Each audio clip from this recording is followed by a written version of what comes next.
पता चला timing cover की बेरिंग टूट गई इसकी। देख सकते हैं इसका टाइमिंग कवर है, निकाल दिया इसका। ये इसका टाइमिंग एडजस्टर है, टूट गया इसका।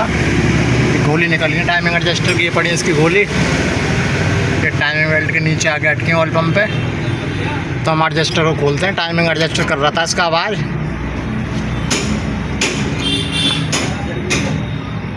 देख सकते हैं निकाल दिया इसका टाइमिंग एडजस्टर। 2 टुकड़े हो गए टाइमिंग एडजस्टर के। ये इसकी गोली पड़ी है। इसका टाइमिंग कवर है, इसी वजह से रुक रहा था। टाइमिंग कवर की वजह से नहीं एडजस्टर इसका निकल के भाग जाता। ये निशान है टाइमिंग एडजस्टर के। ये इसका टाइमिंग कवर है, ये भी फट गया। इसको भी हम करेंगे चेंज। इसकी टाइमिंग बेल्ट है, टाइमिंग बेल्ट को भी कर देंगे हम चेंज। चटक गई टाइमिंग बेल्ट की। ये इसकी फैन बेल्ट, ये भी कटी हुई है, गड्ढे पड़ गए इसमें भी। इसको भी हम करेंगे चेंज। ये इसके पार्ट जर्मन मारुति सुजुकी के। ये इसका टाइमिंग कवर 215 MRPS की। ये इसकी टाइमिंग बेल्ट 850।